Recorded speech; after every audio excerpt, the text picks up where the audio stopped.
नहीं दे सकता हूं, बराबर कि नहीं? मैं तो हकलाता था, आप तो हकलाते नहीं माशाल्लाह। तो आप बोल ही नहीं सकते कि मैं दावा नहीं कर सकता, चांस ही नहीं है। तो फिर टेक्नोलॉजी पे आते, हमेशा जो भी क्रेडिट अल्लाह को दो। तो आज की टेक्नोलॉजी फास्ट मूव हो रही है। अभी सोशल मीडिया नई टेक्नोलॉजी है, एआई, आर्टिफिशियल इंटेलिजेंस। और आर्टिफिशियल इंटेलिजेंस आज के तारीख में सबसे अहम है। जिस तरीके से 15-20 साल पहले अगर आप कंप्यूटर नहीं जानते तो आप मार्केट के अंदर कंपटीशन में पीछे हो जाएंगे। आज है आर्टिफिशियल इंटेलिजेंस का। और मुझे याद है जब मैं डिस्कशन करता हूँ शरिया के बारे में, सऊदी अरेबिया के जो जजेस थे और जो शरिया हमने पढ़ी है कि वीडियो रिकॉर्डिंग एक, it's not a primary evidence. मतलब वीडियो रिकॉर्डिंग देख रहे आदमी चोरी कर रहा है तो हाथ नहीं काट सकते आप। चोरी करना मतलब ताला तोड़ा सब देखे आपने, क्योंकि इस्लाम में आई विटनेस चाहिए, आंख की शहादत चाहिए इंसान की, कैमरा की नहीं।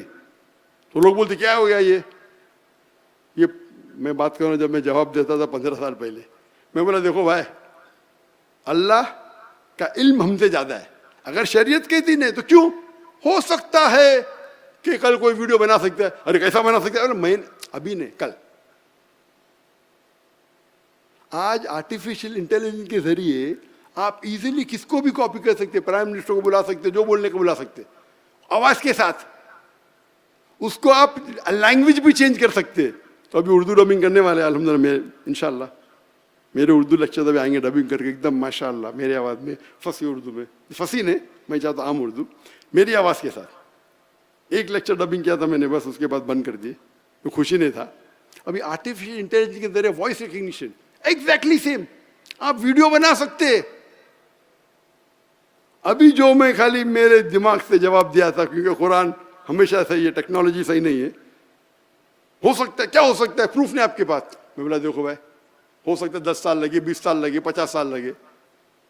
अभी इवन आर्टिफिशियल इंटेलिजेंस अगर आप माहिर है तो आप पकड़े जा सकते हैं। अभी क्यों एआई आ रहा है उससे ऊंचा, उसके जरिए तो मालूम ही नहीं पड़ सकता है, खलास। तो हमारी शरीयत अल्लाह सुब्हानहू व तआला वो जानते, हम नहीं जानते। Video recording can not be a prime, ancillary हो सकता है, मतलब सपोर्टिंग एविडेंस, बट सिर्फ वीडियो रिकॉर्डिंग शहादत को नहीं, जो आंखें से देखा जा सकता है। तो ये अल्लाह सुब्हानहू व तआला का जो निज़ाम है, शरिया का निज़ाम है, जब लोग अटैक करते तो किस तरीके से जवाब देना चाहिए। कोई भी जवाब गैर मुस्लिम पूछा, आप आपको बोलना ही नहीं चाहिए क्या ये बेवकूफ सवाल है, क्योंकि कुरान मजीद एनकरेज करता है सवाल पूछो, सवाल पूछो। कुरान मजीद में कालू 333 बार आता है कुरान मजीद में, और कुल जवाब दो 333 बार आता है। यानी कुरान मजीद क्वेश्चन आंसर बुक है। और मिसाल के तौर पे अगर कोई नॉन मुस्लिम बेवकूफ सवाल पूछता है, आप अपने मंतिक से उसको प्रूफ करो गलत है। अभी टाइम बहुत कम है तो एक मिसाल दूंगा मैं किस तरीके से। मैं जब दुबई के, हमारे जो बेस्ट क्वेश्चन आंसर होते हैं बम्बई और दुबई में, कि दुबई में माशाल्लाह दुनिया भर से लोग रहते, तो एक खातून आती है गैर मुस्लिम, मुझे क्वेश्चन पूछती है, जाकिर भाई आपने जो जवाब दिया था ख़वातीन के बारे में, और ख़वातीन के बारे में जब मैं हिजाब की बात करता हूँ, आप लोग जानते होंगे, मैं एक मिसाल देता हूँ कि 2 ट्विन सिस्टर, 2 जुड़वा बहन अगर रास्ते पे चल रहे, एक ने इस्लामिक हिजाब पहना है, complete body covered except the face and the wrist, और एक दूसरी उसकी ट्विन सिस्टर जुड़वा बहन एक स्कर्ट पहनी है, मिनी स्कर्ट पहनी है, लो नेक पहनी है, वेस्टर्न कपड़े पहनी है, और रास्ते पे चल रही है कराची के, और एक लफंगा लड़की को छेड़ना चाहता है, तो कौन से लड़की को छेड़ेगा? और जवाब हमेशा यकसा का वेस्टर्न कपड़े पहनने वाली। तो वो लड़की गैर मुस्लिम थी, वो रिपीट करती, डॉक्टर जाकिर नहीं, you said so and so that you will teach the girl wearing the western cloth. I tell you, मैं कहती हूँ, मैं इंग्लिश में डायरेक्ट उर्दू में बोलूँगा, टाइम लग जाएगा। मैं कहती हूँ कि वो लड़की को छेड़ेगा क्योंकि जो हिजाब में है। क्यों? क्योंकि वो देखना चाहता है कि कपड़े के पीछे क्या है। और मेरी बेटी ऑडियंस में बेटी थी, बोले अब्बा फंस गए। तो मैं उठ के कहा कि sister asked a very good question. उस टाइम अल्हम्दुलिल्लाह जवाब तो अल्लाह ने दे दिया फौरन, ऐसा नहीं कि नहीं पता था। बट पहली बार मुझे जिंदगी में मे भी 25 साल लेक्चर देने के बाद या 20 साल के बाद कौन ये सवाल कर रहा है। मैं सोचा भी नहीं कोई करेगा, बेवकूफ सवाल है। मैं क्या बोलूं, ए शैतानी सवाल है? नहीं भाई, सवाल है। लोग जानते हैं कि वो गलत लॉजिक है, लेकिन प्रूफ कैसा करेंगे? तो मैंने उठ के कहा, यानी क्या sister that's a good question है। मैंने कहा the sister logic is totally wrong. वो जो कह रही है वो बिल्कुल गलत है। मान लो वो सही है, वो मेरे हिसाब से गलत है, लेकिन मान लो वो बहन सही है। तो मैंने कहा बहन आप क्यों कपड़े पहनी है? आप भी कपड़े निकालिए तो लोग आपको छेड़ेंगे।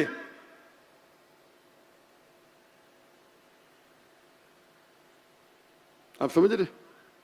आप अगर कहते हैं कि हिजाब पहनने से लोग आपको छेड़ेंगे, जानना चाहेंगे पीछे क्या है, तो आप क्यों कपड़े पहने? आप भी कपड़े निकाल के चलिए।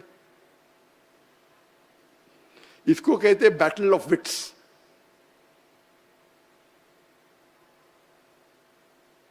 मतलब, और मैं कहता हूं कि आपका ये बेबुनियाद है। तो पहला मैंने केवीट डाला, मतलब आप गलत है, क्योंकि शरीयतन गलत। आप थोड़ी कहते तो कि औरत को पे कपड़े निकाल के चलो।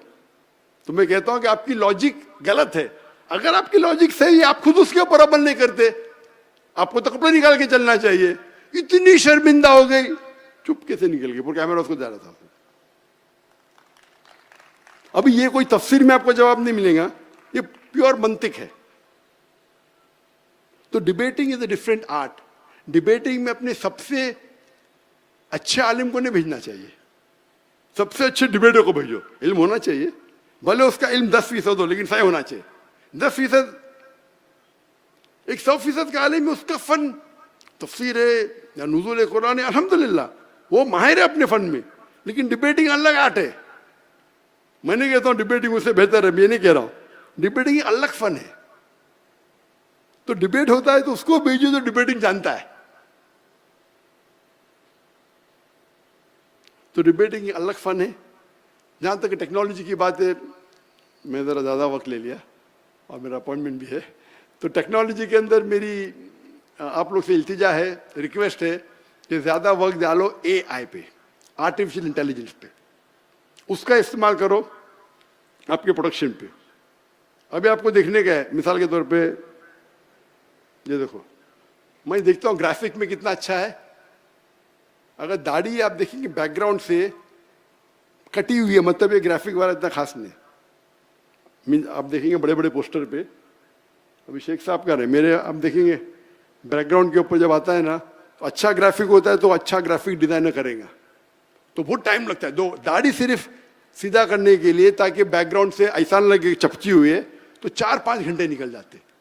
आजकल ये बटन दबाओ 2 सेकंड में डन, 2 सेकंड। तो आजकल ग्राफिक डिजाइनर की छुट्टी हो जाएंगी। तो आप AI का इस्तेमाल करो कम खर्चे में, आप कोर्स करो कम खर्चे में, आप दावत को और फैला सकते। तो AI पे तवज्जो दीजिए, नया AI आ रहा है, उस पर तवज्जो दीजिए। इंशाअल्लाह अल्लाह ताला हम सब की जो भी है, जो भी एफर्ट्स है, जिद्दोजहद से कबूल फरमाए। मैं शुक्रिया अदा करना चाहता हूँ खुसूसन जामिया रशीद का, कि माशाअल्लाह उन्होंने ये जो इंस्टीट्यूट है, अल्हम्दुलिल्लाह वो एक नया रुख कह सकते हैं। लोग समझते हैं मतलब आप टेक्नोलॉजी का इस्तेमाल करो तो आप कुरान हदीस पे हो ही नहीं सकते। एक दाढ़ी वाला होगा तो भाई इंजीनियर बन ही नहीं सकता है। एक दाढ़ी वाला टोपी वाला होगा ठकने ऊपर तो खलास, वो तो अच्छा कोई रिकॉर्डिंग कर नहीं सकता है। मैं देखता हूँ माशाल्लाह सब लोग प्रोफेसर लोग दाढ़ी के साथ ठकने के, माशाल्लाह। हमारे इदारे में फर्ज है, हर मुस्लिम, शरीयत के अंदर हमारे अहम्मा ने कहा है कि भाई इट इज, सम कहते कि फर्ज ने, चारों अहम्मा ने कहा कि इट्स नॉट अ फर्ज, लेकिन हम हमारे इदारे में फर्ज कर सकते हैं ना। मुस्तब को भी फर्ज कर सकते हैं हम। टोपी पहनना फर्ज है, हमारे इदारे में फर्ज है, आपको सिर्फ ढकना ही चाहिए। टोपी पहनना चाहिए, ढकने के ऊपर दाढ़ी रखना, एक फिस्ट नहीं रखे तो कम से कम 1 सेंटीमीटर तो रखो। दाढ़ी फर्ज है, रखने के कुछ उलमा कहते हैं फ़र्ज, अक्सर कहते हैं फ़र्ज, उस पर इख्तिलाफ में नहीं जाएंगे, लेकिन हमारे इदारे में तो फ़र्ज कर सकते हैं हम। टोपी पहना तो कोई भी आलिम नहीं कहता है फ़र्ज है, हमारे इदारे में फ़र्ज है। टाई सूट नहीं, टाई सूट सिर्फ मैं आता हूँ कैमरा की वजह से, गैर मुस्लिम देखते मुतासर करने के, मेरा मकसद है। तो हम अगर टेक्नोलॉजी का इस्तेमाल करें, और जैसे जामिया रशीद माशाल्लाह, और इंडिया में भी कुछ शुरू हो गए मदरसे में इंग्लिश पढ़ा रहे। पहले इंग्लिश में तो जैसा क्या इंग्लिश पढ़ना हराम है, बहुत पुरानी की बात कर रहा हूँ मैं। जिस तरीके से टेलीफोन हराम था अभी हलाल हो गया, वीडियोग्राफी हराम था अभी हलाल हो गया। तो अल्हम्दुलिल्लाह हम देख रहे हैं कि माशाल्लाह हमारे मदारिस में भी अभी काफ़ी टेक्नोलॉजी का इस्तेमाल हो रहा है, और ये ज़रूरी है। और मेरी इल्तिजा है कि ये टेक्नोलॉजी जो AI है वो आज यहूदी के हाथ में पूरी। आप ChatGPT से पूछिए कि ये यूक्रेन और रशिया की वॉर क्या है, तो बोलेंगे ओ यूक्रेन इतना मासूम है, रशिया जालिम है, ब्ला ब्ला ब्ला ब्ला। आप पूछेंगे ये गाजा, फ़लस्तीन और इजराइल क्या है, नहीं, this is a complicated question, complicated है वो, तो आप किसी मालूम पड़ना चाहिए। दोनों ये वो फीड करते हैं, वो कंट्रोल कर रहे हैं।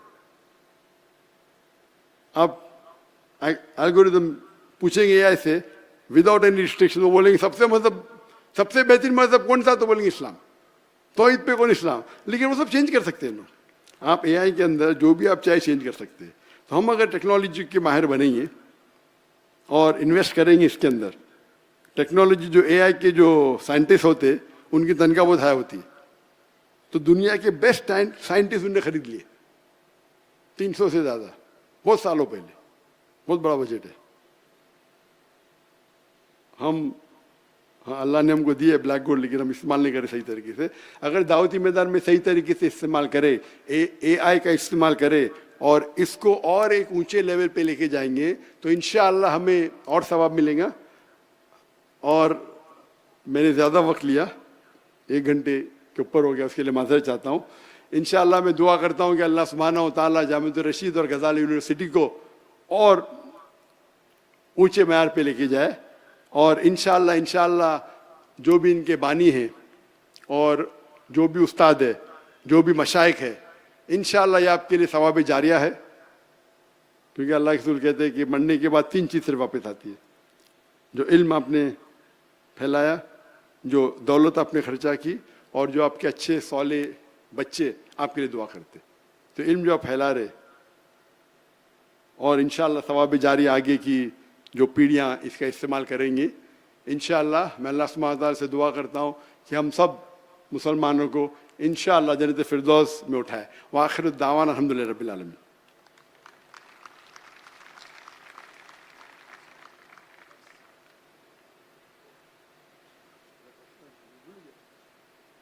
जी, बहुत बहुत शुक्रिया डॉक्टर साहब का तवील खिताब। ये डॉक्टर साहब ने माशाल्लाह इस महफ़िल के जो वक्त इसका तय था उसके मुताबिक मुख्तसर खिताब था ये, वरना 3-3, 4-4 घंटे खिताब यहाँ पे लाइव होता रहा है। तो अभी मुख्तसर कुछ क्वेश्चन आंसर, 1-2 क्वेश्चन आंसर्स हम लेंगे।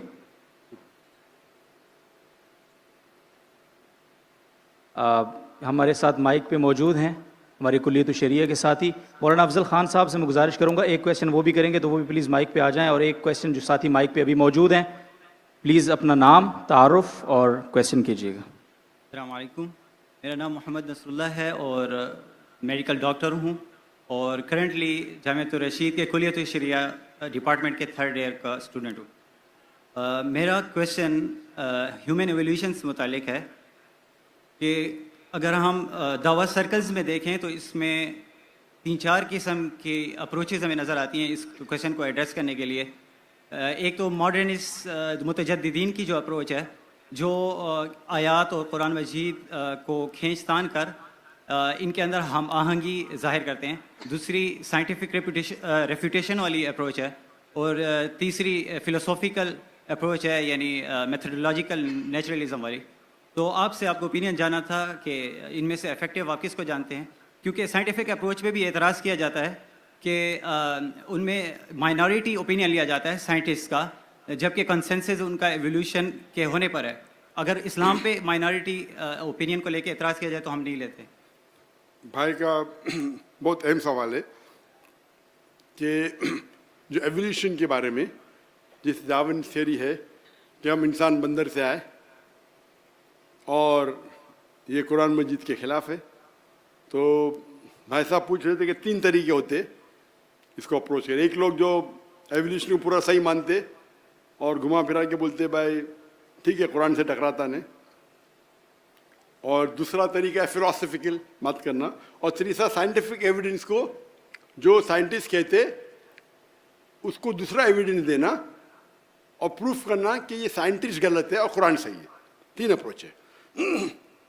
मैं मानता हूं आखिरी अप्रोच में कि मेरे नज़दीक, क्योंकि human beings evolve from ape is not a scientific fact according to me, ये साइंटिफिक फैक्ट नहीं है,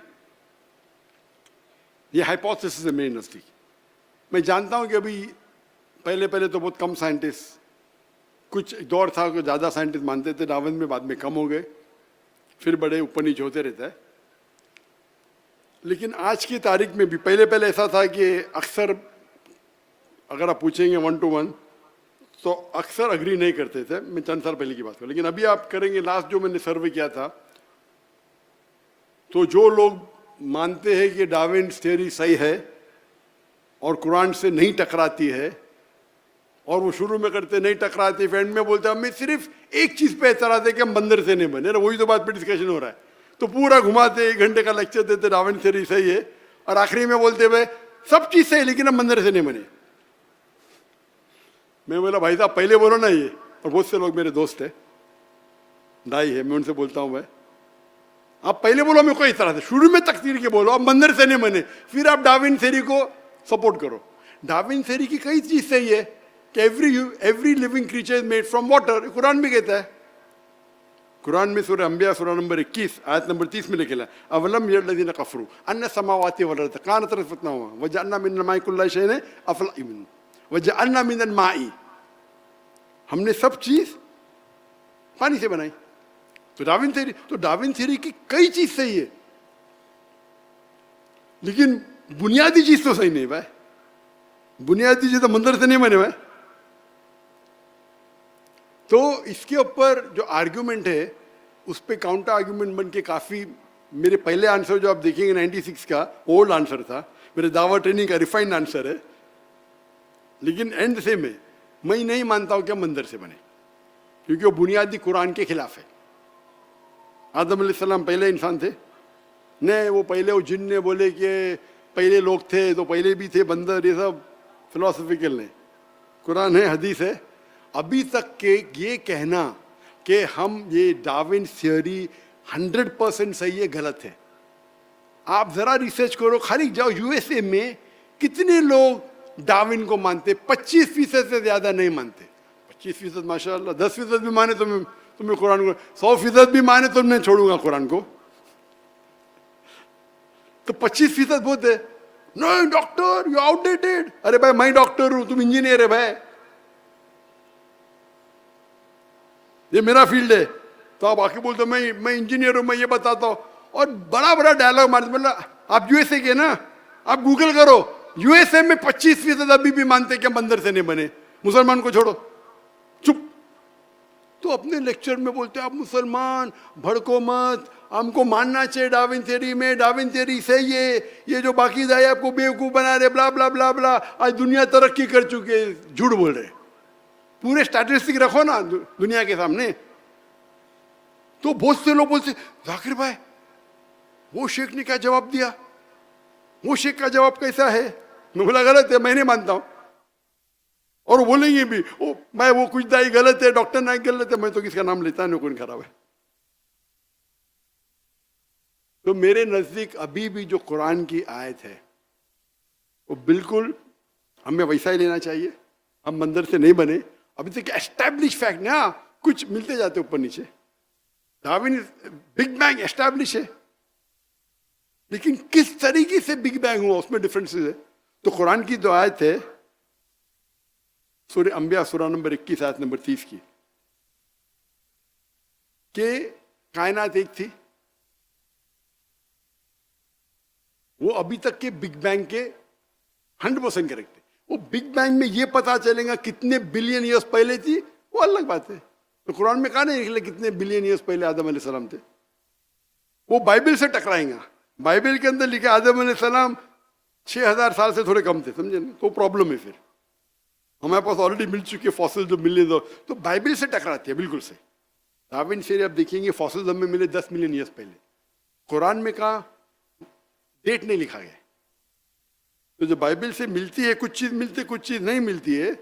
और कुरान और हदीस में लिखा है कि बल्लिगो निवल आया, एक आयत भी पेश करो। और आप नसारा और यहूदी की किताबों को अगर टकराते नहीं तो इस्तेमाल कर सकते, टकराते नहीं तो इजाजत है। तो जब भी कोई भी दूसरी किताब, मजहबी किताब मिलेंगी, जो एक जमाने में हम कहते हैं कि इंजील वही है, लेकिन ये बाइबल इंजील नहीं है, ये बाइबल है इंसान की लिखी हुई, इंजील नहीं है। तो ये बाइबल में से जो चीज कुरान से मिलती है हमें कोई एतराज नहीं मानने के लिए कि अल्लाह का कलाम है। जो टकराती है वो बिल्कुल नहीं मानेंगे। जो नहीं टकराती है सच भी हो सकती, गलत भी हो सकती, ये उसूल है शरिया का। तो जहां तक कि डार्विन थियरी है, वी अप्रोच साइंटिफिक। और अब मेरा लेटेस्ट आंसर, लेटेस्ट मतलब अभी तो पुराना हो गया, जो लास्ट टाइम हर साल अपडेट करना मुश्किल है, 2016 में किया था। तो मेरा आंसर जो देखेंगे, जो पुराने वीडियोस में है वो डिफरेंट है और नए वीडियोस में उसमें न्यू एविडेंस है। इंशाल्लाह भी नया रिसर्च करके और एक नया आंसर होना चाहिए। लेकिन ये बिल्कुल बेबुनियाद है, हमें कुरान के आयत और हदीस पे पूरा यकीन है जो सही है, और बहुत सी चीजें हमें पता चलती बाद में। Hope the answer the question. जी अगला सवाल। अस्सलाम वालेकुम। मेरा नाम मोहम्मद अबू बकर है। मैंने इससे पहले bachelor of science in accounting in finance किया और अभी मैं जामिअत रशीद कुलियत शरिया साल सोम का तालिब इल्म हूँ। मेरा सवाल ये है कि मॉडर्न फ़िलासफ़ी में जिसका हम देखते हैं कि जब क्लर्जीमैनशिप से लोग बाहर निकले और स्केप्टिसिज्म के बारे में सोचना शुरू किया, जब इस चीज़ को उन्होंने सोचना शुरू किया तब उन्होंने दुनिया में तरक्की शुरू की है।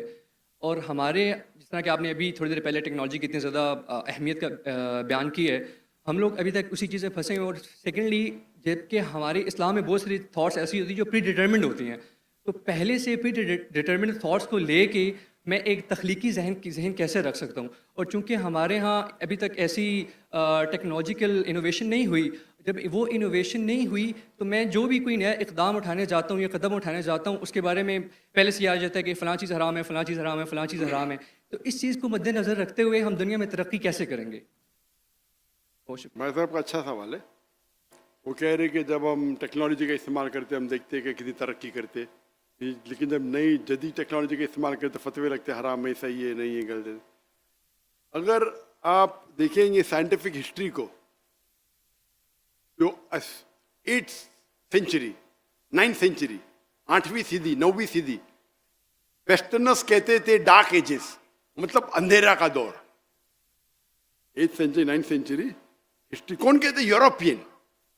यूरोपियन कहते हैं कि डार्क एजेस, अंधेरे का दौर। लेकिन अगर आप हिस्ट्री पढ़ेंगे तो मुसलमान चोटी पे थे, और इस पे तकरीर दिया मैंने।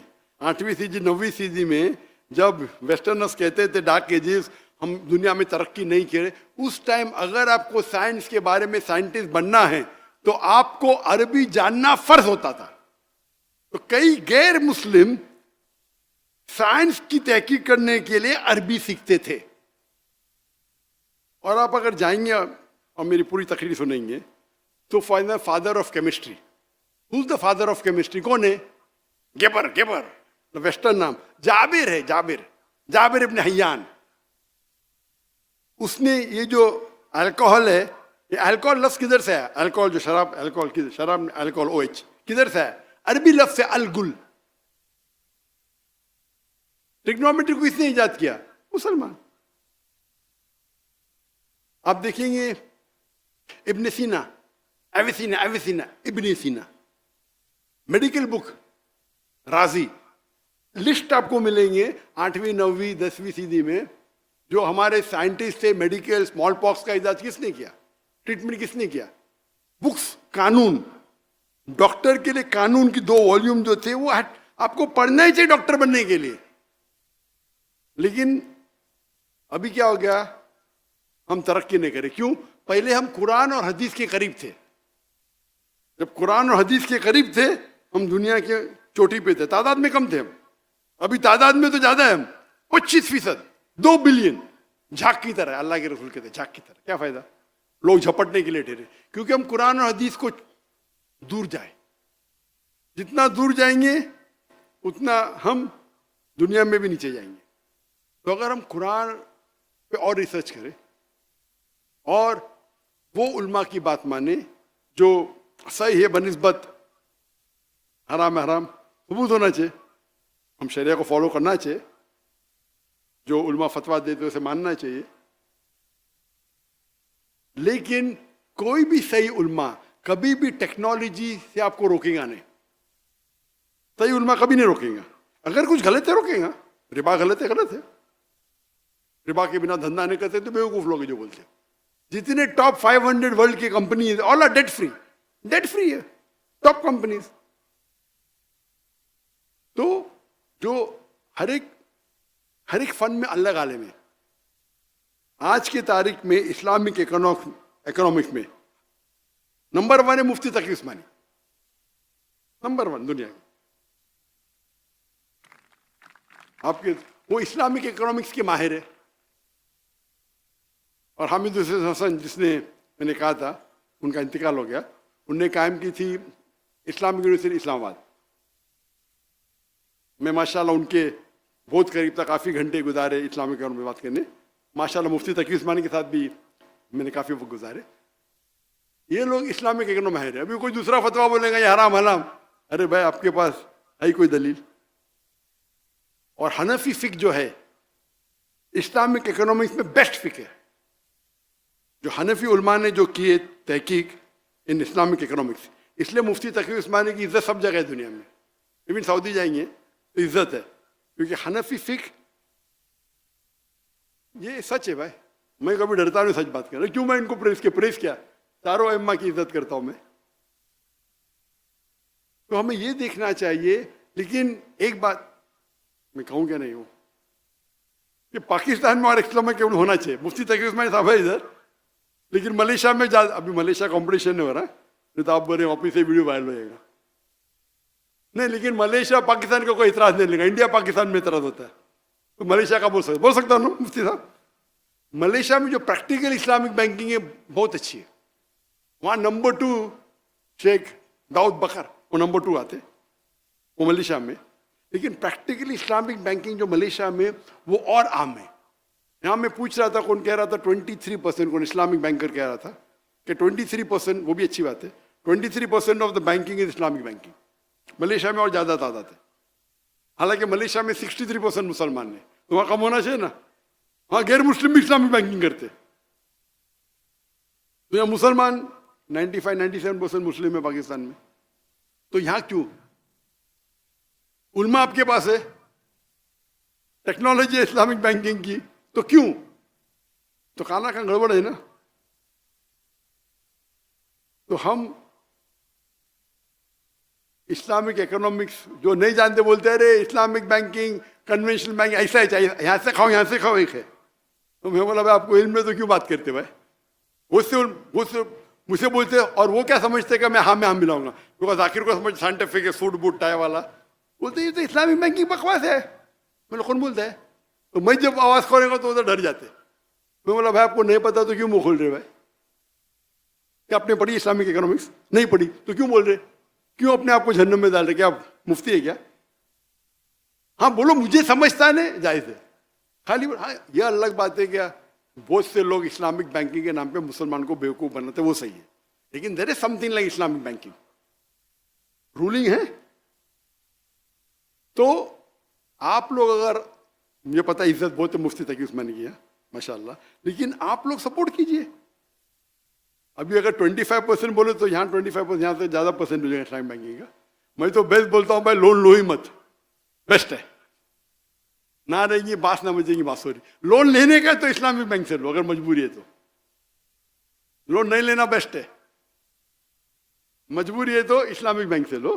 तो इस तरीके से एक एक पहलू पे अगर हम तवज्जो दें और पूरा माशरा एक होगा, और अगर टेक्नोलॉजी बढ़ती है तो क्या करना चाहिए आपको सपोर्ट के लिए आप अगर शुरू करते हैं तो आप बड़ी मिसाल के तौर पे मुझे नया जवाब मिलता है। मैं हमेशा कोई भी देता हूं, तुम देखो इस्लाम का उसूल है कि अगर एक आलिम फतवा देता है, अगर वो सही है तो उसे 2 सवाब, गलत है तो भी 1 सवाब। आलिम, आम आदमी नहीं। अभी आलिम के मतलब हर फन में अलग अलग आलिम है। हदीस का आलिम मुहद्दिस है, तफसीर का आलिम मुफस्सिर है, तो आलिम अलग। तो मुझे अगर कोई ऐसा जवाब मिला जो नया जवाब मिला तो मैं क्या करता हूँ, I go under the umbrella of an आलिम। वो आई थिंक मैं उससे पूछता हूँ सही है क्या, हाँ सही। तो मुझे एक सर्टिफिकेट मिल गया, टिक सर्टिफिकेट देते नहीं, मतलब मैं पूछा हूँ 2-3 आलिम से जो मेरे नजदीक खाई है, तो मैं जवाब देने लगता हूँ। तो मैं कोई भी, हाँ मैं क्या कर सकता हूँ, एक आलिम का जवाब ले सकता हूँ, लॉजिकल दिखाऊं, वो ठीक है। वो दाई का काम क्या है, आलिम से सीखे, उसे पैलेटेबल हजम कराए आम पब्लिक को। इस्लामिक बैंकिंग के अगर आलिम लोग जो मशहूर है, जिसको फैजल अवार्ड मिला है, मैं उनको जानता हूँ, इंडियन है, दो इंडियन को फैजल अवार्ड मिला है, King Faisal award for Islamic banking. एक है छापरा, उमर छापरा, और एक इंडिया के आई थिंक शेख निजामुद्दीन। वो जब मेरे तकरीर सुने इस्लामिक बैंकिंग के, doctor Zakir you are so strict, उनको फैसल अवार्ड मिला, मुझे नहीं मिला, उसके मुझे अलग मिला, सऊदी ऑफ इस्लाम। तो मैं मेरी लेक्चर दिया, भाई सही है क्या, बोलते यू आर टू स्ट्रिक्ट। मैंने ये नहीं पूछा मैं स्ट्रिक्ट क्यों हूं, मैंने ये पूछा क्या मैंने सही है क्या। तो बोलता है भाई you are logical, you are true, but you are too strict. मेरा सवाल है कि मैंने लेक्चर दिया हूं इस्लामिक बैंकिंग पे, बराबर, इसमें कुछ गलतियां क्या, बोलो। बोलते आप बहुत स्ट्रिक्ट है। मैं स्ट्रिक्ट होना गलत बात है, मैं तो कहता हूं मैं फंडामेंटलिस्ट हूं ना, मैं फंडामेंटल को पूरे जी जान से फॉलो करता हूं। तो अगर आप उस फन के आलिम नहीं हैं तो आपका फर्ज होता है कि आप आलिम से पूछो।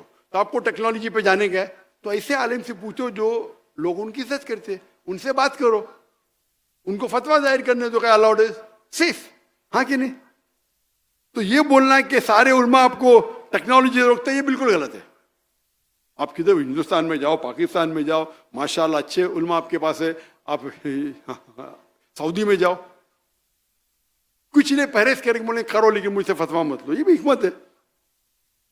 करो लेकिन मुझसे फतवा मत लो, क्योंकि फतवा अलग होता है, तकवा अलग होता है। एक होता है भाई जरूरी है, तो हमारे मकासद शरिया में अलाउड है, फतवा तो नहीं सकते, लेकिन करो मतलब करो, मतलब आलिम ने आपके सिर पे हाथ रखा है, आप उससे फतवा मत लो, आप समझे ना। तो कुछ ऐसे पेचीदा सवाल होते हैं दावती मैदान में, तो आपको जरूरी है कि जो उस फन का माहिर है, लाइक मेडिकल कुछ किया तो ऐसे आलिम से पूछो जो मेडिकल डॉक्टर भी है और शरिया भी जानता है, आप समझे। तो आप अगर शुरू करेंगे तो उनको कॉन्फिडेंस में लो। हो सकता है वो आपको 2-3 राय बोलेंगे, उसकी बात मान लो, मे बी आपका 100% 80% तो काम हो जाएगा ना। नहीं मुझे 100% करने का, 80% तो करो। तो इस तरीके से हमें साथ में लेके चलना चाहिए, इंशाल्लाह अल्लाह आपके साथ होगा। Hope that answers the question. ये आखिरी सवाल है और उस्ताजुल हदीस जामिअतुर रशीद हज़रत मुफ्ती मोहम्मद हुसैन खलील खेल साहब, आखिरी सवाल अपना प्लीज़। अस्सलामु अलैकुम वरहमतुल्लाहि वबरकातुहू। दावत के हवाले से तो इल्मी और फ़नी मालूमात काफ़ी आ गई, उस हवाले से मैं मज़ीद कुछ सवाल नहीं कर सकूँगा। सिर्फ इतनी बात कह सकूँगा कि जैसे कि फ़िक़्ह में इमाम अबू हनीफ़ा रहमहुल्लाह ने सिर्फ उन मसाइल का हल नहीं बताया जो उस वक्त में मौजूद थे, बल्कि उन मसाइल का हल भी बताया जो मुस्तक़बिल में सैकड़ों हज़ारों साल बाद आने वाले थे। तो डॉक्टर जाकिर नाइक साहब ने दावत के हवाले से वो मसाइल भी बता दिया जो सैकड़ों साल बाद आने वाले हैं। तो मैं कहूँगा कि ये दावत के मैदान के इमाम अबू हनीफ़ा है, इसमें कोई मुबालगा नहीं है। बाकी मेरा सवाल इस मजमे के हवाले से कुछ थोड़ी सी गुजारिश ये है कि उलमा का मजमा है, तो अब उलमा के हवाले से कुछ हिदायत अगर इरशाद फरमाए कि उलमा आवाम के साथ जो डीलिंग रखे वो किस तरीके से रखे, उसके आदाब क्या हो, आपस में जो उलमा के इख्तिलाफात है जो तक क़यामत रहेंगे उस हवाले से उनका रवैया क्या हो। और तीसरा यह कि स्टेट और हुकूमत के हवाले से उलमा कैसा किरदार अदा करे, इनकी जिम्मेदारी क्या बनती है। इन तीनों हवालों से अगर आप मुख्तसर से कुछ तजावीज़ इरशाद फरमाए तो बहुत फ़ायदे के बायस होगा। उस्ताद जी ने जो फरमाए, शेख ने ये कहा कि मैं अबू हनीफा हूँ दावती मैदान में, ये मैं बिल्कुल सही नहीं मानता हूँ। मैं उनका 0.001% भी नहीं हूँ। आपने मोहम्मद में कह दी तो इंशाल्लाह आपको सवाब मिलेगा, लेकिन मैं समझ रहा हूँ जो उलमा जो पास्ट के थे अबू हनीफा, इमाम शाफी, इमाम इब्न हम्बल, इमाम मालिक, मैं अल्लाह भी मुसीब बितौल रहीमुल्लाह, वो तो उनका दर्जा ज़रा कुछ और ही है। जिस तरह की शेख दीदात ने मुझे कहा दीदात प्लस, वो तो मुझे हिम्मत अफजाई के लिए कहा। दीदात का मयार दीदात है, दीदात प्लस कहा तो इंशाल्लाह सवाब मिलेगा, लेकिन मैं दीदात प्लस हूँ तो आप जज़ाकल्लाह, अल्लाह को ज़्यादा खैर दे, लेकिन मैं उनका 0.001% भी नहीं हूँ। जहाँ तक आपके सवाल है कि उल्मा आपस का कैसा रवैया रहना चाहिए, मैं वो सही इंसान नहीं हूँ, लेकिन मैं तजुर्बे से कह सकता हूँ, क्योंकि मैं तो अपने आप को आलिम तो नहीं कहता हूँ, क्या कुरान या I may be experienced in comparative religion, तक़यादुल वाली अध्ययन में ठीक है, मेरा ज़रा ज़्यादा मुताल्ला है, लेकिन मैंने कई चीज़ नहीं कही। जो दावत का जो टॉपिक था ना, कोई कहेगा जाकिर मैंने तो 1% भी बात नहीं की, तकरीर कर ली, सही है। दावती मैदान का जो एक मास्टर की दावती मैदान की है सूरह इमरान सूरा नंबर 3 आयत नंबर 64, कुल याल किताब को अहले किताब से तालो इला कलिमतिन सवाइम बैनना व बैनकुम, आओ हम उस बात की तरफ जो आप और हम में यकसा है। सबसे पहली बात क्या है? अल्लाह नअबुद इल्लल्लाह, कि हम एक अल्लाह की इबादत करें, मतलब नुश्क भी चाहिए हो कि हम आपस में किसी को शरीक न करें, नुश्क भी चाहिए हो। वला यत्तखिज़ बादुना बादन अरबाबन मिन दुनिल्लाह, हम आपस में किसी को माबूद न बनाए, और अगर कोई नहीं माने तो कहो कि मैं मुस्लिम हूं, कौल इन्नी मिनल मुस्लिमीन। तो इसके आयत के शुरू में है कुल या अहले किताब, कहो अहले किताब से, यहूद और नसारा से, कि दावती मैदान में आपस में उस बात की तरफ आए जो आप और में यकसा है। तो ये मास्टर की है, ये यकसानियत की बात करो, इख्तिलाफ की मत। लेकिन कई बार अगर कुरान मजीद में कहा गया या नबी, अल्लाह के रसूल को मुखातिब किया है, लेकिन उसका जो हुक्म है वो सारी उम्मत के लिए, तो डिपेंड्स किस तरीके से आयत नाजिल होती है। तो ये खुसूसन मुखातिब है अहले किताब से, यहूद नसारा से, लेकिन ब्रॉडर वे में आप कोई भी गैर मुसलमान से इस्तेमाल कर सकते हैं, चाहे हिंदू हो, तालो इला कलिमतिन सवाइम बैनकुम, एक्सटेंशन बाय रूल। तो हिंदू किताब से भी, तो पहली बार जब मैं तकरीर की हिंदुइज्म और इस्लाम में यकसानियत, फतवे लग गए। मैं दुबई में लेक्चर दे रहा था तो मेरे खिलाफ पैम्फलेट काफिर काफिर का, मैं क्या हो गया भाई, लेक्चर तो सुने नहीं, हो ही नहीं सकता है। अरे भाई लेक्चर को सुनो, अगर मैं कोई शरीयत के उसूल को तोड़ा, मैंने घरबान पकड़ो, और लेक्चर खत्म हो, माशाअल्लाह क्या तकरीर है माशाअल्लाह, तो मौजू देख के आप फतवे। तो ये एक्सटेंशन वाइज आप कोई भी गैर मुस्लिम के से इस तरह। मैं और एक दर्जा आगे जाता हूं, ये आयत अब मुसलमान जो गैर फिरके उस पर भी इस्तेमाल हो सकती है। तालो इला कलिमतिन सवाइम बैनना व बैनकुम, आओ हम उस बात की तरह जो आप और हम में यकसा है। तो जो भी अच्छे आलिम हैं, और माशाअल्लाह मैं जैसा मैंने कहा 2 दिन पहले, मैं कई उलमा से मैं सीखा हूँ, हनफी उलमा से, शाफी उलमा से, हम्बली, मालकी से भी, मालकी तो बहुत कम होते, मालकी उलमा से भी सीखा हूँ मैं आलिम ने उनकी सीखा हूँ, घंटों घंटे दिन महीनों माशाअल्लाह। तो बोलते ना मैं यूनिवर्सिटी से फारिग नहीं हूँ, लेकिन आलिम के छत्र छाया में माशाअल्लाह, तो इसीलिए माशाअल्लाह की मदद है, उनकी दुआ है। तो आप देखेंगे ये जितने भी सेक्ट है या फिरके है, उनमें 95% सेम है। जब 95% सेम है, ये 5% पे क्यों झगड़ा? इसके अंदर 2% का फर्क हो, इसमें 3, इसमें 4। और देखा जाओ तो हाथ का मानना चाहिए, कोई बोलेगा सीने पे, कोई बोलेगा ठीक है, हदीस में आता है, लेकिन कोई ये नहीं कहता है कि हाथ ऊपर बांधेंगे तो नमाज नहीं होगी। जो बोलते हैं हाथ ऊपर बांधना चाहिए, हाथ नीचे बांधे नमाज नहीं होगी। तो कोई कहेगा कि मैं रिसर्च किया हूं, हाथ सीने पे डालना अफजल है, ठीक है। कोई बोलता है सीने पे डालना, वो डिफरेंस पहले मैं हमेशा समझता था ये डिफरेंस क्यों है सही हदीस और ज़ईफ़ हदीस में। जब मैं शुरू किया, जब मैं हदीस पढ़ने लगा, तो ये बात सही नहीं है। उसका मतलब ये आलिम जानता नहीं हदीस सही और नहीं होने की डिफरेंस से बहुत कम है। अक्सर डिफरेंस है उसूल, हदीस का उसूल क्या है, फिक का उसूल क्या है। कभी कभी 7 लेवल उसूल है फिक के, किसके 9 है, किसके 10 है। सबसे टॉप पे सब कॉमन है, सबसे हाईएस्ट है सब फिक का कुरान, कोई भी हनफी, शाफी, हम्बली, मलकी या फिर कुरान। नंबर टू हदीस। हाँ हदीस। नहीं, मुतवातिर हदीस, हदीस के दर्जे, हदीस में मुतवातिर हदीस सब में सेम है। नंबर 1 कुरान, नंबर 2 मुतवातिर हदीस। जो मुतवातिर हदीस है उसमें कोई इख्तिलाफ नहीं। तो अक्सर जब मेजर प्रॉब्लम में उसूल सेम है, मैं एक मिसाल दूंगा उसूल बात करने के पहले। अगर एक फॉर्मूला है मैथमेटिक्स में 5 + 6 into bracket multiply by 3 divide by 2 into bracket 5 - 2, answer क्या है? कैसा सॉल्व करेंगे हम? बॉड मास। आपने सुनी मेरा लेक्चर? बस अभी ज़हन में आया। माशाल्लाह, जैसे कि आपको इल्हाम होता है, हमें भी होता है। माशाल्लाह, इल्हाम की बात आ गई। मैंने तकरीर किया था, अभी पॉडकास्ट किया था, तो पॉडकास्ट के बाद मेरे बेटे ने बोला, अब्बा आपने क्या किया? क्या कहा मैंने? तो इल्हाम में अल्लाह की तरफ से मदद आती, मैंने गलती से क्या, अल्लाह के रसूल की तरफ से मदद आती। और मैं, होता है ना स्लिप ऑफ द टंग, क्या कहते हैं, पकड़ते जुबान फिसलना। जी, जबान फिसलना। नहीं, जबान फिसल नाम है, सबकत लिसानी। स्लिप ऑफ द लिसान, करेक्ट। तो स्लिप ऑफ द टंग। तो मेरे बेटे बोला, माशाल्लाह अब्बा किसने पकड़ा नहीं अभी तक के? 5 मिलियन लोग ने देख लिया, किसने पकड़ा नहीं? कोई भी बोलेगा स्लिप ऑफ द टंग है। इल्हाम तो अल्लाह की तरफ से आता है ना, तो अभी उर्दू में, और उर्दू में ज्यादा स्लिप ऑफ द टंग होता है।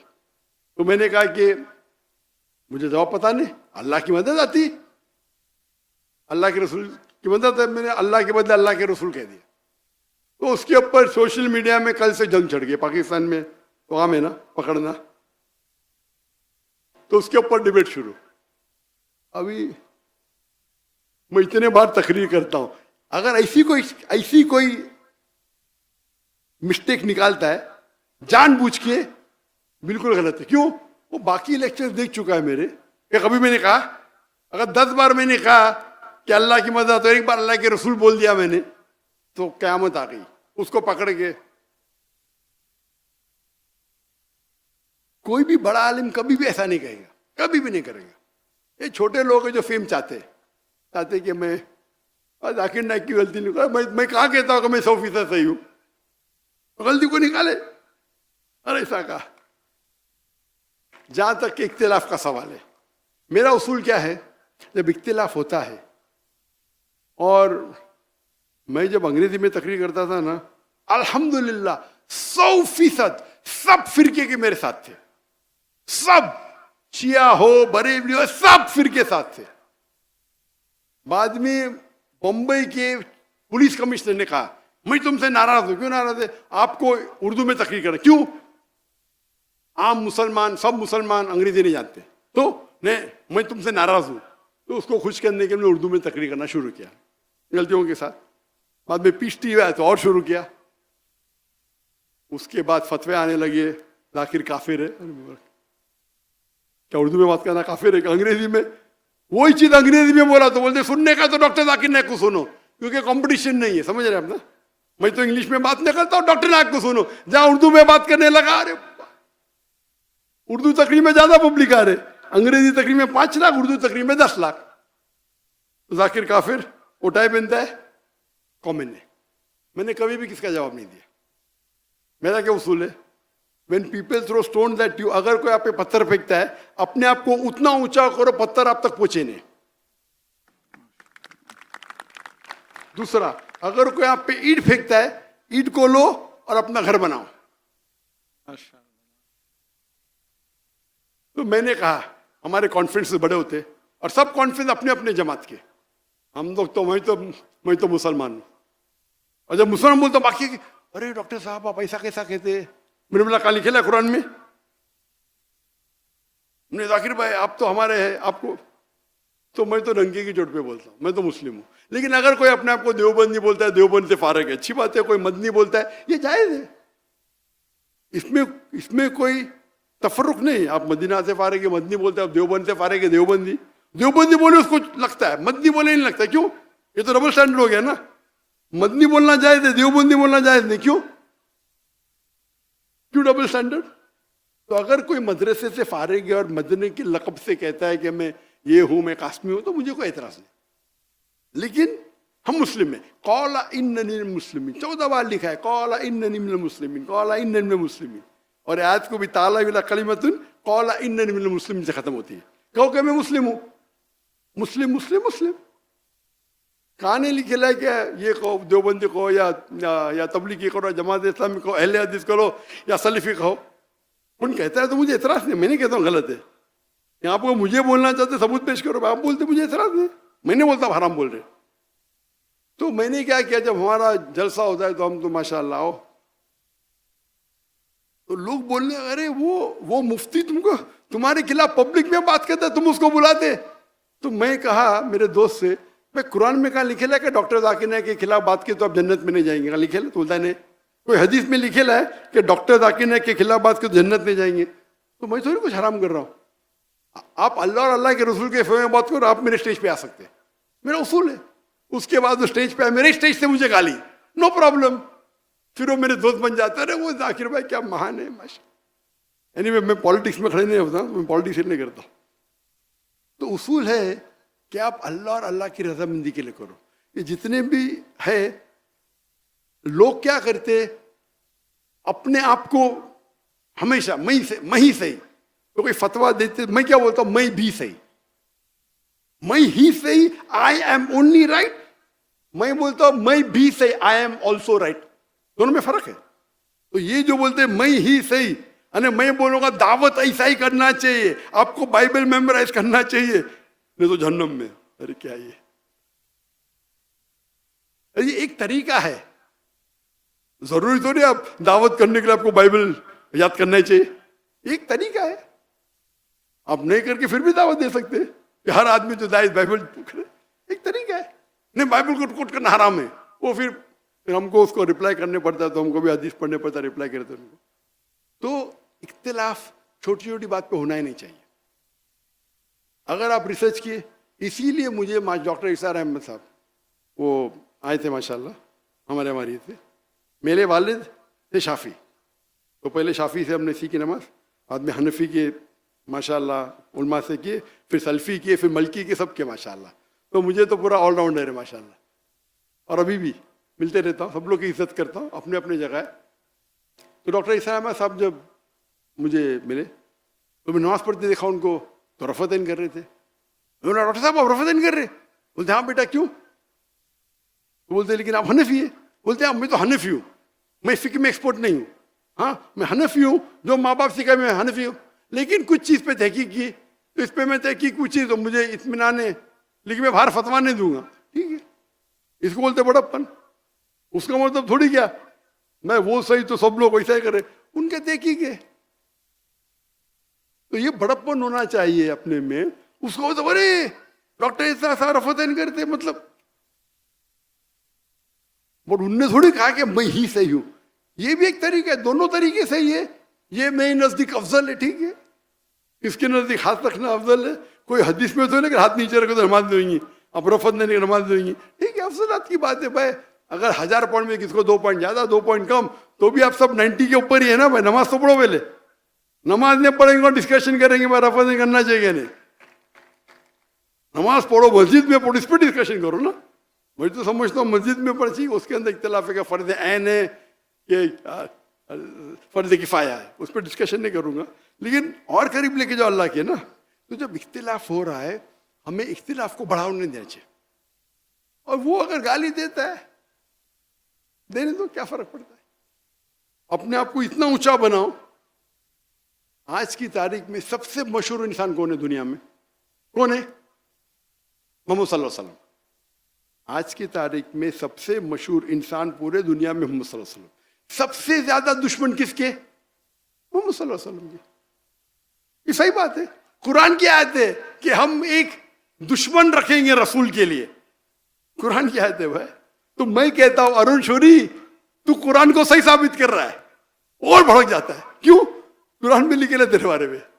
अगर सब दुश्मन बोलेंगे 1 साल के लिए कोई भी अल्लाह के रसूल का दुश्मन नहीं, तो कुरान गलत। कुरान को गलत समझ करना बहुत आसान है। सब लोग दुश्मन मिलके बोले 1 साल तक हम कुरान को अटैक नहीं करेंगे, हम अल्लाह के रसूल को अटैक नहीं करेंगे, तो कुरान गलत साबित हो जाएगा। हाँ कि नहीं? ये ओपन चैलेंज है अल्लाह का। अल्लाह ने जब कहा अबू लहब वो जलेंगे आग में, वो अल्लाह के रसूल झूठ बोलते थे, अल्लाह के रसूल के खिलाफ झूठ बोलते थे। उसने क्या बोला? सफेद काला, काला सफेद, इतने झूठ बोलते थे। जब ये आयत नाजिल हुई, उनको सिर्फ ये कहना चाहिए कि मैं मुस्लिम हूं, या झूठ मूठ बोलना चाहता था ला इलाहा इल्लल्लाह मोहम्मद रसूलुल्लाह, और कुरान गलत साबित हो जाता था। एकदम इजी, लाख झूठ बोले और एक झूठ बोलो, लेकिन नहीं बोले, क्योंकि अल्लाह जानते हैं। अगर कुरान में लिखा हुआ है कि यहूद कभी भी मौत की दावत नहीं देंगे अपने आप को, क्योंकि मौत से वो मोहब्बत नहीं करते। आज के यहूद सब, एक आध की बात नहीं हो रही, एवरेज, मैं बोलता हूं सब यहूद एक साथ में हो जाओ और बोलो हम मौत के लिए तैयार है, मुमकिन ही नहीं है। तो कुरान में ऐसे फॉल्सिफिकेशन टेस्ट, में तकरीर दिया हूं क्या कुरान अल्लाह का कलाम में, उसमें कैटेगरी है फॉल्सिफिकेशन टेस्ट। आपको कुरान को गलत साबित करना है, अल्लाह ने आपको चैलेंज दिया है, एक सूरा पेश करो मिसाल के तौर पे, मिसली सूरह बकरा सूरा नंबर 2 आयत नंबर 23 और 24। तो फॉल्सिफिकेशन टेस्ट। तो इसी तरीके से हम क्या करना चाहिए, कोई अगर खिलाफ बात करता है, आपको जवाब देने का है, जवाब दो, लेकिन नाम मत लो, उसका नाम मत लो, नाम लेने की जरूरत नहीं। अगर कोई आपको इल्जाम लगा आपको क्लेरिफाई करने का, नाम मत लो। और नाम लेंगे तो आप 2 बोलेंगे तो 4 गाली देंगे, और 5 गाली तो चलते रहेगा। अगर आपको मिसाल के तौर पे, मैं तो अभी मेरे बेटे ने मुझे वो इंटरव्यू के फौरन बोले 2 दिन बाद, अब्बा मिस्टेक हो गई, मैं तो देखा ही नहीं इंटरव्यू, सुना ही नहीं, दिया, अब्बा आपने गलती की इधर, मैंने गलती किया, अभी उसको थोड़ी बोलूंगा निकाल के सही कर। हम लोग के एडिटर्स चेक करते, तो किसने पकड़ा नहीं, मेरे बेटे ने बोला अभी हो सकता है 2 हफ्ते बाद किसने पकड़ा, पकड़ के उसको खींचतान कर रहा है। तो कोई भी इंसान जिसके पास इल्म है, तो डॉक्टर जाकिर नाइक की कैसेट सुना है, वो जानता है। तो जहां तक कि जितना भी तनाव है, तो कोशिश करो कि आप आपस में गुफ्तगू करें, और जो यकसा उसके ऊपर जो आपको लगता है वह बहुत खिलाफ है, तो उस मौजू को साइड पे रखो, उस मौजू को छेड़ने की जरूरत ही नहीं। मैं नहीं कहता हूं कि मानो उनमें, आप अपने हक पे रहो, लेकिन हिकमत से। मैं माशाल्लाह सब लोग के इसमें जाता हूँ, इंडिया में माशाल्लाह कई जमातें हैं, कई है, और फिर क्या होता है, सब लोग समझते डॉक्टर जाकिर नाइक मेरा है, तो डॉक्टर जाकिर नाइक अच्छा। मैं आप देखेंगे अल्लाह के रसूल, अगर आप पढ़ेंगे साहबा, हर साहबा समझता था कि अल्लाह के रसूल सबसे करीब मेरे है, हर साहबा। मैं तो वैसा हूं नहीं, लेकिन जब आप दावती काम करेंगे और ये छोटे छोटे चीज को पीछे रखेंगे, अल्लाह आपकी इतनी इज्जत ऊपर बढ़ाएगा, अल्लाह आपकी इज्जत बढ़ाएगा, और अल्लाह मोहब्बत भी बढ़ाएगा। ये जो भी आप देखो, मैं तो मुकर्रिर था नहीं, मैं आलिम भी नहीं हूं, ये हाज़ा मिन फज़्ल रब्बी, अल्लाह की मोहब्बत है, अल्लाह दिल में मोहब्बत डालता है। ये तो ख्वाब में भी 25 लोग नहीं सुन सकते थे। तो हमें खुलूसन सिर्फ अल्लाह के लिए अगर करेंगे, हम हमारा मेन एम ऑब्जेक्टिव होना चाहिए अल्लाह की रजामंदी। आपका ये वाहिद ऑब्जेक्टिव रहेगा अल्लाह की रजामंदी, तो इंशाअल्लाह और ज़रा हिकमत से आप काम लेंगे, तो ये फिरका बंदी अभी मेरे हिसाब से कम हो रही है। पहले जब मैं बचपन से था तो बहुत गाली गलोच होता था, अभी कम हो रही है। तो उलमा भी अब हिकमत से काम ले रहे, माशाल्लाह एक ही प्लेटफॉर्म पे आ रहे। एक प्लेटफॉर्म पे आना नहीं कि हम 100% मानते, ठीक है, 95% सेम है, उसमें ज़रूरी थोड़ी। तो कुछ जो लोग शिद्दत पसंद है, तो अल्लाह को नहीं पसंद कि आप शिद्दत पसंद, ला तगलू फी दीनुकुम, कि आप एकदम शिद्दत पसंद मत रहो। तो अगर ये उसूल फॉलो करें तो इंशाल्लाह जो दरार बीच में से निकल जाएंगे। जहां तक आखिरी सवाल है कि गवर्नमेंट को, देखो गवर्नमेंट को जब आप कहते हैं तो एक चीज़ है, गवर्नमेंट अलग है, दावत गवर्नमेंट को भी दावत दे सकते हैं या इस्लाह कर सकते हैं, लेकिन कुछ उसूल होते हैं। एक आम तौर पे सही नहीं कि आप गवर्नमेंट को पब्लिक में टोके। आम तौर पे हिकमत है कि आप प्यार से करें। एक गवर्नमेंट हुकूमत है, उसके पास पावर है। अरे वो गवर्नमेंट ऐसी है, वैसी है, वैसी है, ऐसी है, वैसी है। ये इस्लामिक तरीका नहीं है। इस्लामिक तरीका है कि जो आलिम है गवर्नमेंट के टॉप से मिले, टॉप से नहीं तो सेकंड से मिले, थर्ड से मिले, वन टू वन डिस्कशन। क्योंकि पब्लिक में कोई टोकेगा तो रिएक्शन शैतान आ जाता है। और कुरान की आयत है सूरह फुसिलत सूरा नंबर 41 आयत नंबर 34, अगर कोई ईविल करता है आपके खिलाफ, गलत करता है, तो अल्लाह ताला फरमाते ईविल का जवाब आप अच्छे तरीके से दो, अच्छा सलूक करो ताकि वो दुश्मन आपका दोस्त बने। तो मैंने कहता हूं कि गवर्नमेंट तो आपकी दोस्त, दुश्मन तो नहीं है। तो हमें क्या करना चाहिए, जो लोग गवर्नमेंट के करीब है, हो सकता है कि ये आलिम बहुत आलिम है लेकिन गवर्नमेंट कितना करीब नहीं, ये आलिम अच्छा है ठीक है लेकिन गवर्नमेंट करीब है, तो उनको बोलो बोलने के लिए। लेकिन फिर अगर वो आलिम बोला मैंने नहीं बोला तो फिर वापिस से दरार आती है। तो अगर सब एक ग्रुप बनाएंगे और गवर्नमेंट को अच्छी नीयत से देंगे, मेरे हिसाब से गवर्नमेंट मानेंगे। मेरा उसूल क्या है, जहां डेमोक्रेसी है गवर्नमेंट को अपनी सीट की फिक्र है, बराबर। तो जितना अलाउड है शरिया में उतना आप तारीफ कर सकते हैं, जितना अलाउड है, ज्यादा भी नहीं करने का, तारीफ करो। जो अगर 10 काम गवर्नमेंट 100 काम कर रही है, 20 एकदम टॉप, 20 एवरेज, 60 गलत, आप वो 60 को लेके डायलॉग मारते, अरे 20 जो अच्छे काम करे उसके ऊपर बोलो स्टेज पे, गवर्नमेंट ऐसा अच्छे काम करे, फिर जाके कान में जाके बोलो बात ये भी करो ना, तो मरेगा अच्छा आदमी मैं मेरी तारीफ कर रहा है, मैं मेरी वोट बैंक बढ़ रही है, समझे ना। उनको वोट बैंक की फिक्र, अपने को फिक्र है आखिरत की। मैं जब पॉलिटिशियन से मिलता हूँ, मैं मतलब don't go for the seat, if you want a seat take your seat in जन्ना। अगर आपको कुर्सी पसंद है, जन्नत की कुर्सी के पीछे भागो भाई। एक होता है कि 1-to-1 दावा देना, 1-to-1 दावा बेस्ट है। आप कमरे में अकेले, लेकिन हेड ऑफ स्टेट का अकेला बहुत बहुत कम बार होता है। अल्लाह ने मुझे तौफीक दिए, टॉप हेड ऑफ स्टेट, आधा घंटा, 2 घंटा, 5 घंटा डिस्कशन की।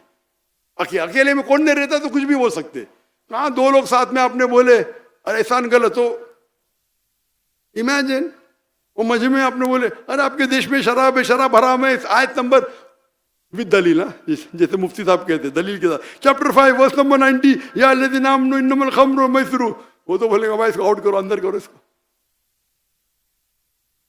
तो हिकमत ये होता है क्या, ओ यार वेरी गुड वर्क, आप ये अच्छा काम कर रहे, अच्छा एक अगर इसको तो प्यार से बोलेंगे तो मानेगा। तो इस्लाम का उसूल है कि जो हुक्मरान है हिकमत से काम करो, लेकिन आपकी नियत क्या होना चाहिए, इंपॉर्टेंट नियत है कि आपको टिकट देंगे तो मैं तो बोल टिकट लेते और जो बोले वो फॉलो करते, ये भी गलत है। मुझे तो हर पार्टी की ऑफर है इंडिया में, बीजेपी ने भी ऑफर की मुझे, आखिर भाई हमारे पार्टी से लड़ो, मैं बोला क्यों, मैं जन्नत में लेके जा रहे, लेकिन इस्लाम में अलाउड नहीं, इस्लाम में अलाउड है, लेकिन मैं दावत का काम करने दो ना। कितने लोग, अभी पार्टी का नाम नहीं लेना चाहता हूं मैं, बीजेपी ने भी लिया, खलास ना भी, और क्या आपको चाहिए। और जब मैं हिजरत की तो मोदी ने एक आदमी भेजा मेरे पास बात करने के लिए, मांडोली पता है,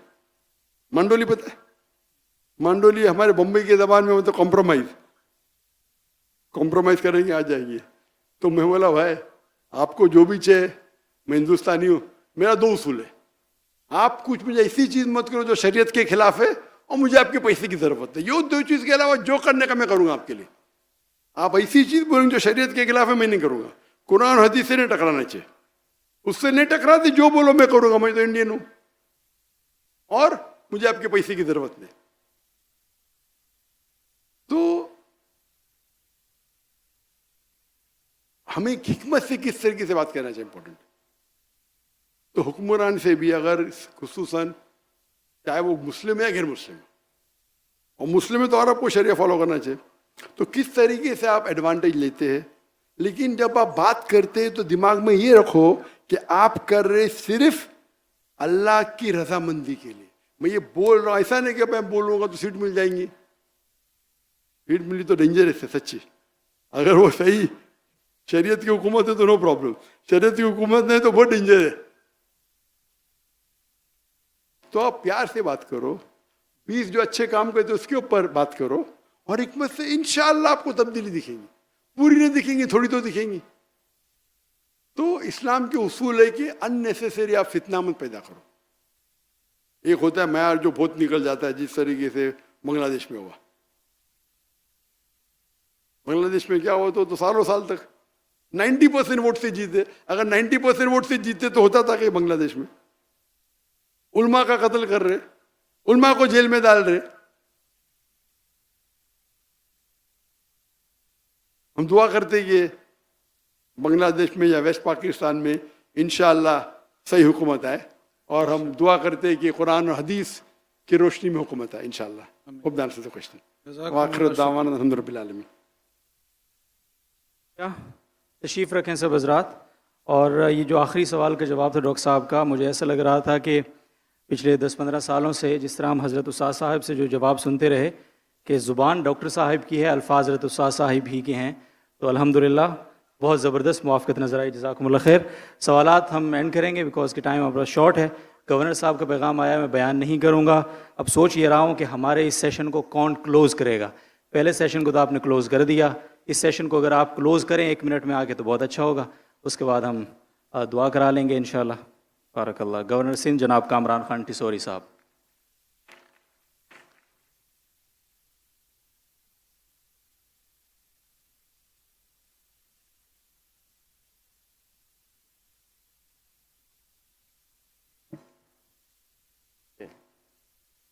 औज़ुबिल्लाहि मिनश्शैतानिर्रजीम, बिस्मिल्लाहिर्रहमानिर्रहीम। एक दफ़ा फिर मैं आप सबका ख़ास तौर पे डॉक्टर ज़ाकिर नाइक साहब का, उनके बेटे तारिक भाई का दिल की अता गहराइयों से शुक्रिया अदा करता हूँ, और गवर्नर हाउस आमद पर हमारे मीडिया के दोस्तों का और जितने हमारे आलिम दीन मुफ्ती इकराम यहाँ बैठे हैं, सभी का दिल की अता गहराइयों से शुक्रिया अदा करता हूँ। मैं आज हमारे हर दिल अज़ीज़ मुफ्ती अब्दुल रहीम साहब का, जामिअतुर रशीद का दिल की अता गहराइयों से शुक्रिया अदा करता हूँ कि आज उनकी वजह से हमें फिर एक दफ़ा डॉक्टर ज़ाकिर नाइक साहब को सुनने का, समझने का मौका मिला है। मेरी तो ये दुआ है, और मैं मुफ्ती अब्दुल रहीम साहब से कहूँगा कि आप भी ये दुआ करें, और डॉक्टर ज़ाकिर नाइक साहब भी, कि जितनी बातें यहाँ की गई डॉक्टर ज़ाकिर नाइक साहब की तरफ से और पिछले 3 प्रोग्रामों में की गई, हम सभी को अल्लाह ताला ये तौफीक अता करे कि हम उस पर अमल करने की कोशिश करें और अमल करें भी, क्योंकि अगर हम अमल करेंगे तो ही बात आगे बढ़ेगी। हम सुनते तो बहुत कुछ हैं, शायद समझते नहीं हैं। तो अल्लाह ताला हमें समझने की भी सलाहियत दे और अमल करने की सलाहियत दे। तो मेरा ये मानना है कि जब हम अमल करेंगे तो आसानियाँ हमारे लिए भी पैदा होंगी।